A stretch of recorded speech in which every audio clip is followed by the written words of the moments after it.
Jikoni kwa mama. Jikoni kwa mama mjamzito. Je, ni lishe gani iliyo bora kwa mama mjamzito?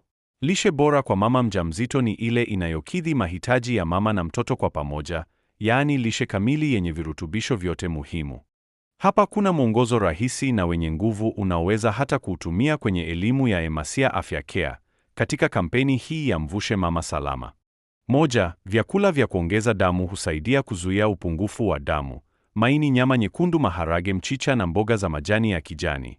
Kwa ushauri, kula pamoja na matunda yenye vitamini kama machungwa ili kuongeza ufyonzwaji wa ayani. 2.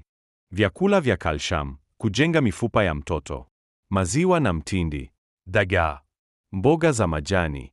Hii husaidia meno na mifupa ya mtoto kukua vizuri. 3. Vyakula vya protini kujenga mwili wa mtoto: mayai, samaki, nyama nyeupe. Hii ni muhimu kwa ukuaji wa viungo vya mtoto. 4.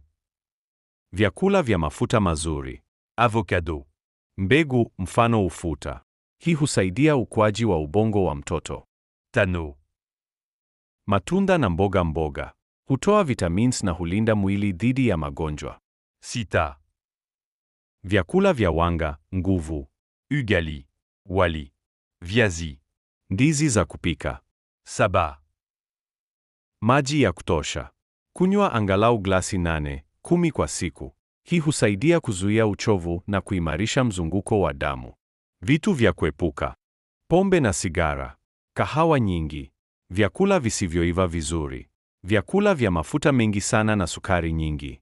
Ujumbe muhimu kwa mama: lishe bora ni zawadi ya kwanza unayompa mtoto wako kabla hajazaliwa.